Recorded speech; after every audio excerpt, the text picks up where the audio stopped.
This week, an unexpected move for Capital Fusion. Snuffed Out dropping on Brave. LXQ-T is the place for ship spotting. The first Laylapse is destroyed. A freighter factory turns into a loot pinata.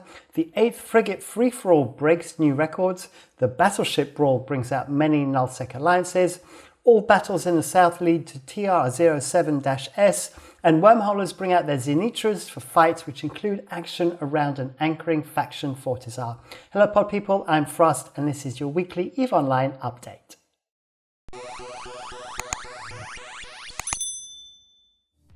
Welcome back. Well, it's been an eventful week, especially with this last weekend running a couple of large player run events. And there's all sorts of other stuff going on in New Eden as well in the last week. Before we get on with that though, as always, we announce the winners of the Scope Syndication skins. The good news is that Andrew P finally came through as Robert Olmart to be able to claim his Varga Scope Syndication skin from all the way back in February. So that skin is now safe and with its new owner. Then we have the winners of the Obelisk skin from last week's episode, and my winners are Bia Virpio and Semislav. So congratulations to both my winners and their Obelisk skins, and I have two more of these Obelisk Freighter skins to give away a little bit later on in the show. Also, I did read through all the comments last week. Unfortunately, I didn't get a chance to reply to them. But I want you to know that I have read all of your comments and I always appreciate them, and they always make for interesting reading as well. Now, so for this week, I actually have 35 tabs open on my browser, so I'm going to apologize in advance if I kind of mess up my tabs a little bit, but we'll give it a go and we'll see if I can get a straight run, but it's unlikely. So let's, as always, jump up into my box. We've got Dotlan in front of us. Before we kind of jump into Dotlan, I just want to bring up very quickly Plex for Good. So obviously this has been running since the 8th of March. The cutoff date is the 22nd of March at midnight. So it's at 23:59:59. As this episode airs at 1900 on the 22nd of March, if you're watching this just as the video has been released, then you've got a few hours to get some Plex contracted over to the CCP Plex for Good character. And a minimum of 200 Plex donation, and those funds will be matched, or that Plex value will be matched by CCP and then donated to the UNHCR, which is the UN Refugee Agency, and the National Bank of Ukraine accounts for humanitarian assistance. So last chance, last call to do some Plex for Good there. All right, then I just wanted to bring up as well that I released a video in between my usual weekly updates called The Impact of a SIG. So this is special interest groups. And so I had a chat with RVA Mitchell, Keisha and Kronos Thalel of the Bastion. And we talked about the involvement of a SIG and the importance of a SIG and what a SIG can do in wartime, specifically during the Papi Imperium War. So if you're interested in that, then do please go and check that out. And it makes for an interesting listen. All right, so it's kind of thing as well. It's kind of more podcasty, so you can always listen to it in the car, that kind of stuff. All right, so let's go back to Dotlan, and we're going to kind of go over to this area, which is Greater Trash Community, as I have some news, because Capital Fusion, who used to be in Pandemic Horde, and is also the home of a Ragnarok, who from regular viewers of this show will be very familiar with. They did spend quite a while flying around with Snuffed Out. From what I understand, things didn't work out between Snuffed Out and Capital Fusion. And Capital Fusion apparently are now joining We Form Blob of Greater Trash Community.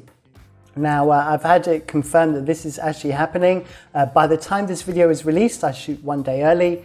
Hopefully this will all be updated and Capital Fusion will indeed be part of We Form Blob. You never know with Capital Fusion, they may be trolling right up to the end, but we shall see. But if it is the case, then it's going to be very interesting because Greater Trash Community are not the strongest in terms of capitals. You know, they don't have a huge capital force. Capital Fusion are known for being kind of involved with capitals a lot. So they're going to bring a lot of experience into We Form Blob. And it'll be interesting to see how that kind of works and whether we see kind of more capital activity and stuff from not only We Form Blob, but We Form Volta and the rest of the Greater Trash Community, like Scumlords, etc. So yes, there you go. It's a little piece of news there. And And I think as well, the reason why Capital Fusion eventually went with Reform Blob is the reason why they left Pandemic Horde was because of the Blue Donut. They didn't feel like they had enough targets. Obviously, Greater Trash Community, whilst one of the coalitions, one of the coalitions within New Eden is a coalition unlike others that has very few blues. And so therefore, potentially lots of targets, which is kind of in line with what Capital Fusion were looking for when they left Pandemic Horde. So there you go. So now talking of Fade and that kind of area, we're actually going to go pop down now into Pureblind. And the area we're going to go to is Pureblind is actually all the way down here into Brave Space. Now this used to belong to Toilet Paper. Toilet Paper were part of the Greater Trash Community and then went off into LowSec to do their own thing. As you can see, we still have WeForm Volta holding SOV in this area here. They've got that system up there and they've got these that constellation up in the northeast as well. Now, so the reason why I bring this up is because these two systems down here, we ended up with Snuffed Out dropping in on Brave. And the reason why I really want to bring it up was first of all, we're seeing Brave coming out in battleships as well. So we're seeing Tempest and Tempest Fleet Issues, which are also favored quite a lot by Winter Coalition. But Snuffed Out have moved away or brought out a different doctrine from their usual battleship doctrine. So normally when we see Snuffed Out in battleships, they're normally in Macarials, and we're now seeing them in Nightmares.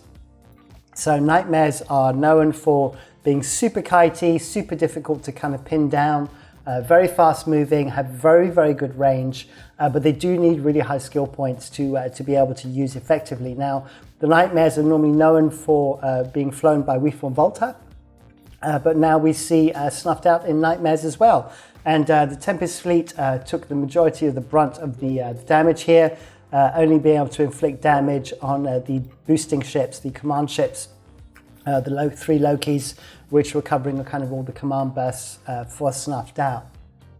So there you go. So always good to see more battleships, and we're still seeing that trend, by the way, of much more battleship doctrines kind of coming out now. So it's not just all hacks all the time, which is great to see.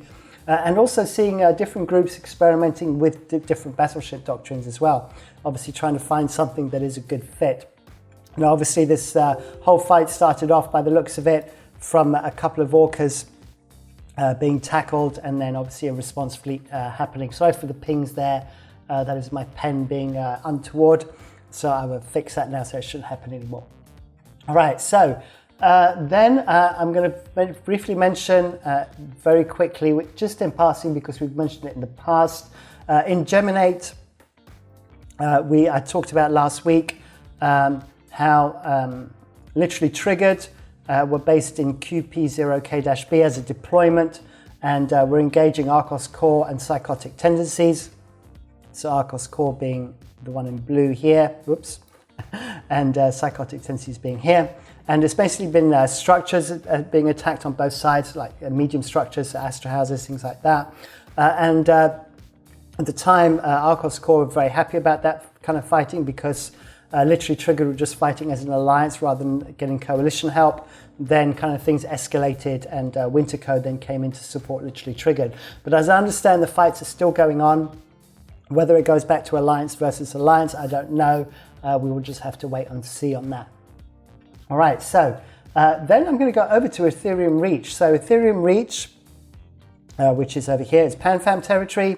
It is also the staging system of Pandemic Legion. And as I've mentioned many a time before, it is right on the border with LowSec. Now the reason why I want to mention that is because you get these very, very small groups sometimes in LowSec. And when you have your staging system, you kind of get into the habit of well, it happens that you can end up getting a little bit lazy. In this case, what we had is we had a bowhead. Now, bowheads are not frequently seen in kind of LowSec. And this one flew through Uemon into Parla and then went into LXQ2-T. Now, that gate is bubbled. There's bubbles all around the regional gate.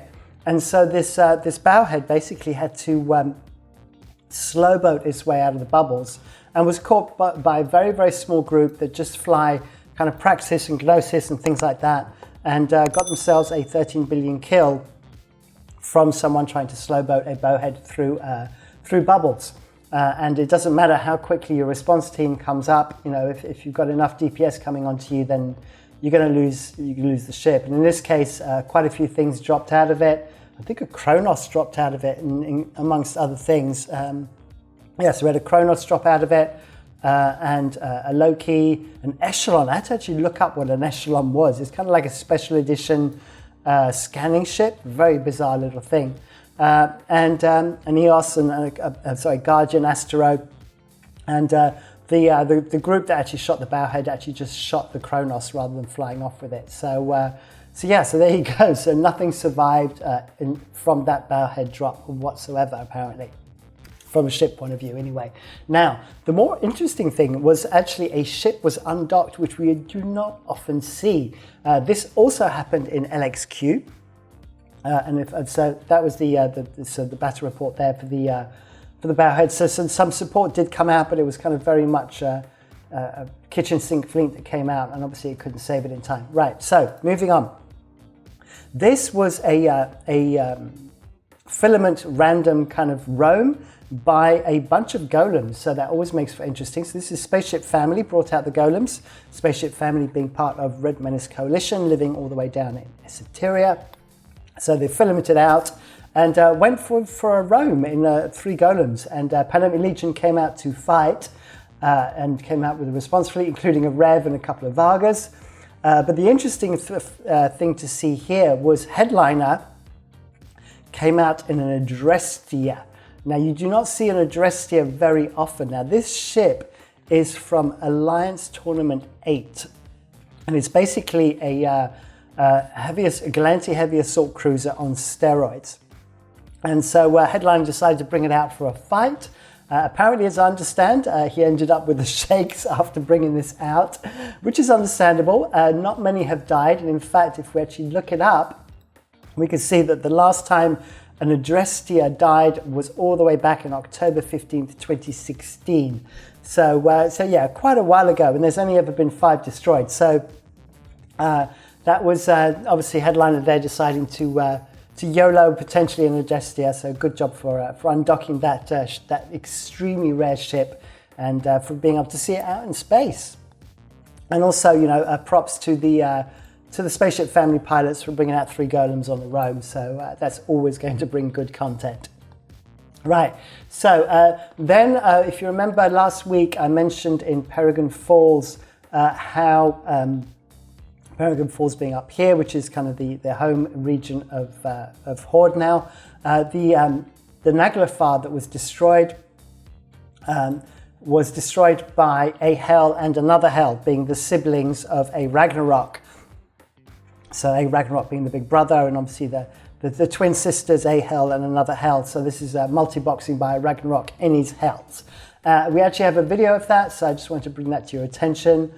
So you can see the action here of a Hell and another Hell being multi-boxed and dropping in on various crabbers on Concord beacons and doing his thing as he usually does. So as always with all these videos, I link them in the description below, so do go to check them out and support all of these content creators who provide lots of interesting stuff for us to watch. All right, so we will now jump away from that, and we will go on to talking about the Adrestia earlier. We're now going to talk about the Laylap. So we now have our first AT-17 cruiser to be destroyed. So we had a Raiju get destroyed a few weeks ago. I think it's about 3 weeks ago now. This is the first Laylaps. What is interesting here is that We Form Volta were actually part of the group that killed the first Raiju, and this time now it is We Form Volta on the receiving end, having lost their Laylaps to no value in Owaasa. Sorry, I said Peregrine Falls, didn't I? No, it wasn't. Sorry. Bear with me. The Naglfar was in Peregrine Falls. The Laylaps was in Owaasa. The thing that's quite unusual here, like I said, was that I was saying that no value were the people that destroyed it. Now, no value are part of Winter Coalition. Winter Coalition has moved out of Owaasa. So clearly there was still some ships left there that were floating around that belonged to no value. And they caught this Laylaps. Now, the interesting thing as well is if I list all pilots and I scroll down, we can see that we from Volta pilots that were with the Laylapse obviously decided or clearly saw that this Laylapse wasn't going to survive, and they thought, you know what, we're going to get in on this kill, and target painted their alliance mate there to get on the first Laylapse kill. So there you go. Choose your friends wisely, right? I mean, I think by this point it was already kind of pretty much dead, so I don't think the target painters added much to the kill mail there. But they got on the kill mail, they managed to whore on it, so well done with that. Okay, then just something that I spotted in HiSec, which I found quite amazing. This was a Raitaru, and this Raitaru was clearly war decked, having Black Flag destroy it, but it looks like it was abandoned because it dropped loads of stuff, and most notably, if I actually sort this by price, it should show it. It dropped a whole bunch of freighters. So judging by all the capital parts here, we can see, so there's 2 Providence down here, there was 3 Fenrirs up there, I think there was another Fenrir, oh yeah, if I can scroll down, there we go, let me see if I can get it in the middle of this, better in the screen, there we go. So we had 3 Fenrirs up there, 1 Fenrir here that dropped, and 2 Providence. So we had 3 freighters drop out of this, as well as a whole bunch of capital parts. So this was clearly being used as a freighter factory. There was fuel, by the looks of it, in the actual hangar rather than the fuel bay. So I'm just trying to see if I can do a search on this. Let's see. Yeah, so you can see there was actually fuel in the structure, but I don't think it was in the fuel bay, and I think that's why it ended up abandoned. So I think the pilot clearly forgot they need to refuel their structure, and as a consequence, it turned into 104 billion drop. So yeah, or 104 billion kills, should I say. So pretty hefty, and that was quite a big drop, obviously, with these 3 freighters dropping out. If I could scroll down to the bottom, hang on, where am I? I'm messing this up completely. If I put it back to normal, does it show me how much the value of it is dropped? For some reason it's not, I'm sure it usually does, but I will move on, having said the most important part of the story, which is it was 104 billion kill for a Raitaru. Now, the other thing that happened in Northern Lowsec was the frigate free-for-all. So the frigate free-for-all, organised by Rick Jarvex and Stay Frosty and Bad Apart, was a big success. It did extremely well. There was a screen grab here, which I got from Rick's Twitter, which showed that there was 16,634 ships destroyed in Ulieta on that day, which is a new record for the frigate free-for-all. But as I understand as well, CCP Fozzie actually posted that it also beat the record of the most ships destroyed in a day in Lowsec, that previous record being held by the weekend of EVE Online's 10th birthday, which took place on the 5th of May 2013. So quite a lot happening there. And unfortunately, I don't have any video of this. If you do have video of the frigate free-for-all, then do please DM me, and I will link a whole bunch of them in the description for next week's episode. Or in fact, I'll even add them into this week's episode if you DM me fast enough this evening or something like that. That would be great, and then I will pop those in so people can check that out. But good to see that event still going well, and in fact doing very well and growing all the time. All right, so at this point, I think it is a good time to jump over to the giveaways. So as always, I have 2 Scope Syndication skins to give away. Currently it is the Obelisk, which you can see here in all its glory. And the way that you enter the draw is you have to place a comment, in the YouTube comments down below with a sentence that includes the keyword of my choosing. So my keyword this week in view of the frigate free-for-all will be frigate. So make up a sentence with the word frigate, you'll be entered into the draw. The cutoff date for the draw is Friday the 25th of March 2022 at 1800 UTC. So good luck, and I normally make the announcement. I normally reply to your comment to tell you you've won, and I normally do that on a Saturday afternoon or evening. So make sure on the Sunday that you check your comments and see if you've won, and then you contact me on my Discord. I sort you out your skin, just like that. Okay, so time to move on. So now we've kind of covered the northern area. We're going to go further south. We're going to start off with, I was about to circle catch, Curse, where we had the battleship brawl. So this took place on the same day. Let me see if I can find the There we go. This was the original post by Darkshines. It was an invitation to a battleship brawl in the system of Oh Shit, or OSHT-A, which is its more formal name. Essentially what we saw a lot of stuff get destroyed. So do not worry about sides. This isn't relevant. I'm sorry, that's the wrong post. That's the Ulieta one. You see, I told you I was going to mess it up. The main thing I wanted to show with Ulieta, by the way, just coming back to that very quickly, is that CCP Aurora brought out a Polaris, which apparently it doesn't get onto 94 kills. I actually double checked. It was CCP Aurora flew multiple frigates, including the Polaris Enigma frigate, and got herself onto 94 kills there, showing off her AT skills. But the most favoured ships, by the way, were the, let me see if I can find it. I wrote it down somewhere. There we go. It was the Tristan, the Merlin, the Atron, and the Rifter were the favourite frigates. Now, coming back to the battleship brawl, this is the right one. Okay, so once again, don't worry about sides. It wasn't relevant at all. It's just that the battle report can't just do one team. The main thing that you can see was that 180 billion of ships were thrown into this brawl. And as you can see from the names here, we had a whole bunch of nullsec alliances show up. A couple of low-sec groups as well, I think made a bit of an appearance.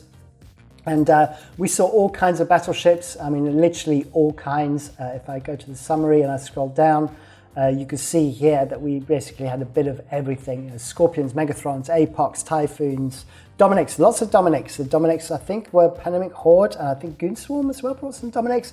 We had an Abaddon, we had Tempest Fleet Issues, Raven Navies, Nestors, Leshaks, like all the battleships. Now, I actually did attend this as part of Winterco. This is our fleet here warping on grid. We weren't a very small group, there was about 50 of us.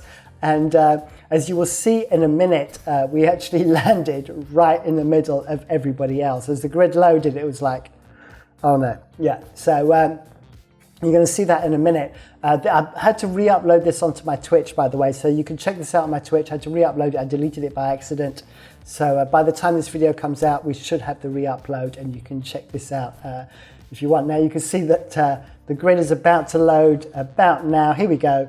And we're landing on grid, and you can see that we placed ourselves right between all the major groups. And because we kind of reset quite a few people, including Pandemic Horde, we basically got shot by everybody and we died pretty quickly. So you can also check out Honey Monster Eve, which is Darkshine's stream on Twitch, as they lived far longer and provided a bit more of a stream than I did. But we had a bit of fun, you know, with the community, just kind of slow boating our way there and making our way there and stuff. So there you go. So also I need to mention as well, Sigma Grindset also did a video.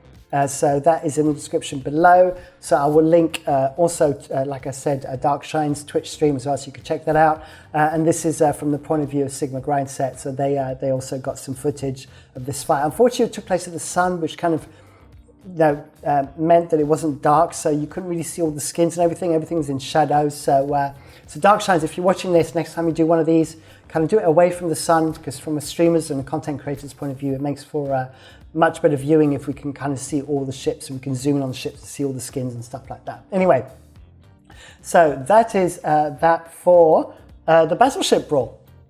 And then we are going to go over to the war in the south. So there isn't a war in the south, that's the wrong words. Basically, there is conflict in the south, and all of it is happening not just in Fethobolis, but specifically in the system of TR07-S. So I just have a flow of battle reports now to come up.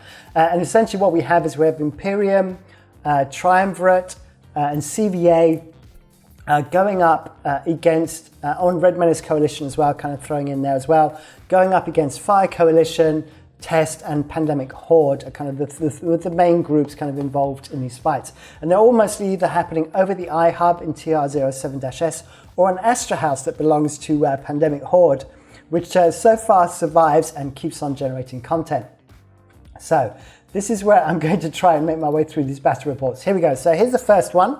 The reason why this one was worth highlighting was for a Paladin fleet from Pandemic Horde. So we saw PL bring out Paladins recently, but this is the most Paladins I think I've ever seen on a grid in a fleet ever. So Marauders and Marauder fleets are definitely a thing.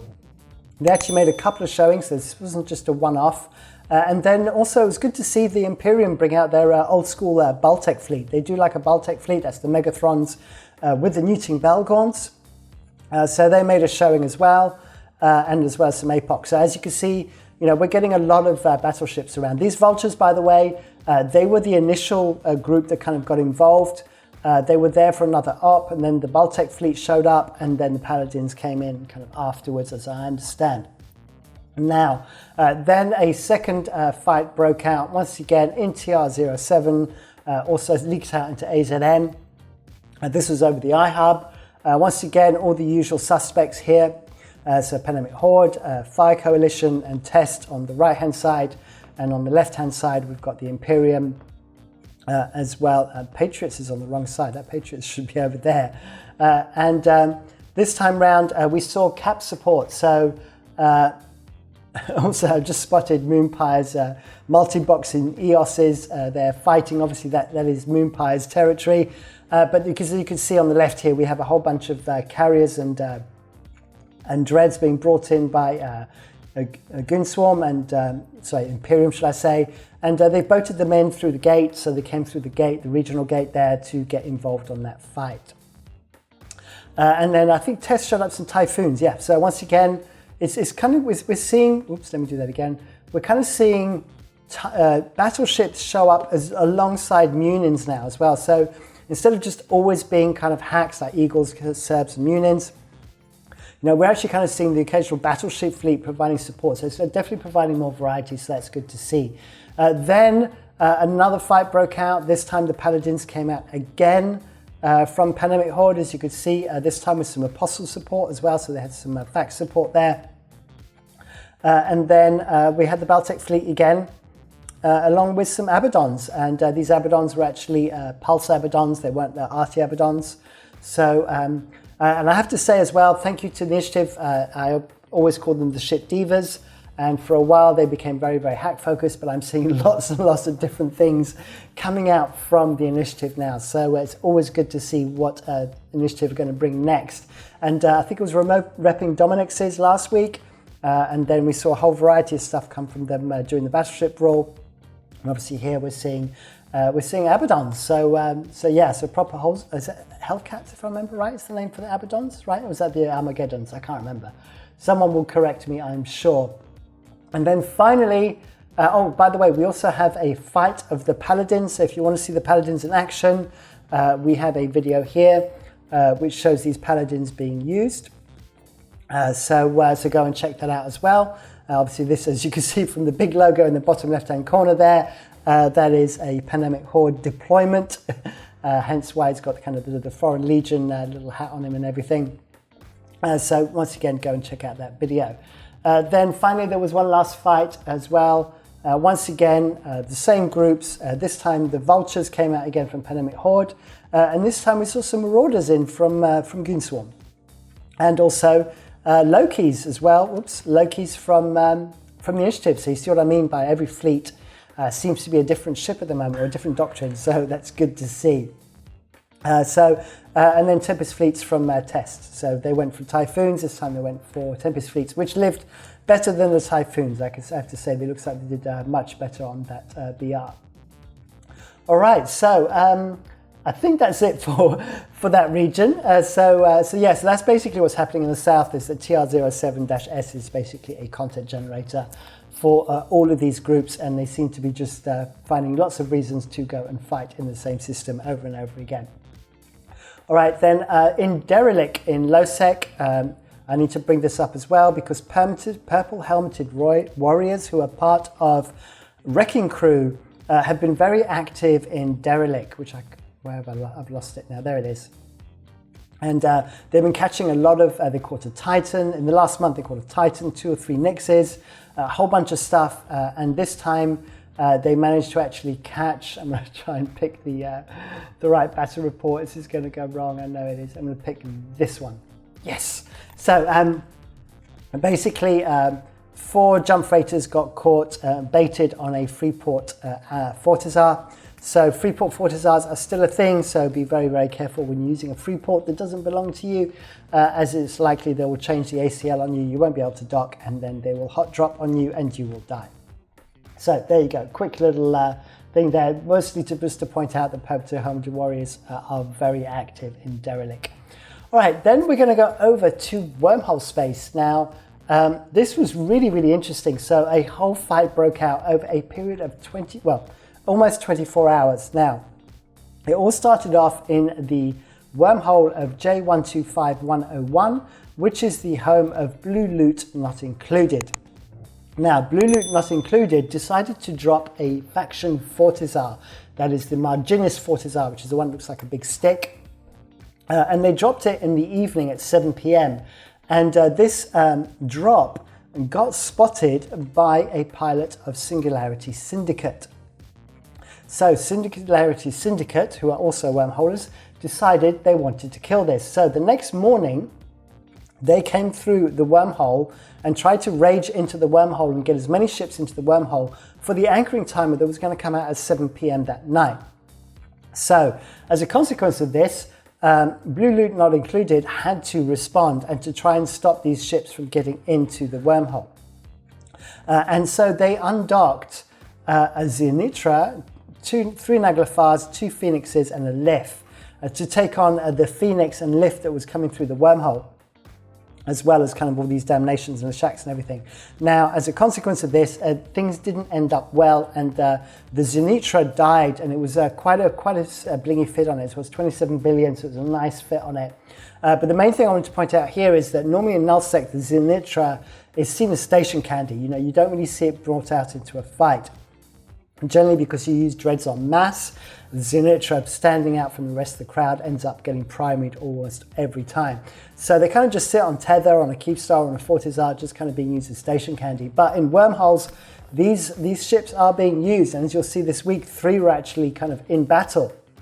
Obviously, this one was lost, which was unfortunate. But the story doesn't end there, because after this, as I understand, Singularity Syndicate were trying to anchor a POS in here and kind of get themselves set up in the wormhole. So bat phones were called, and then we get on to the second part of the fight, which happened later on in the day, which we have here. And now you can see that Singularity Syndicate brought in Parabellum, Seriously Suspicious and Hostile Operations, and Totally Don't Freight Stuff. And then Blue Loot Not Included brought in Monsters Amongst Strangers, Paper Numbers, and Shadow Flight Hull Control. What we saw here was a fight break out, not actually on the Fortizar grid, but actually all the way out in deep space. So we saw carrier support come in for this fight, as well as a few dreads. And obviously this is the Phoenix and the Lif that came in through the wormhole earlier in the day. And what is interesting here is, once again, in Nullsec, you normally see carriers only fighting on a Fortizar, so they can basically tether up if they get into trouble. Not in Wormhole Space. These carriers were warped to the safe that was being used by Parabellum and Singularity Syndicate, etc., and they just warped out there and just fought in the middle of nowhere, in the middle of a wormhole, and had another big fight.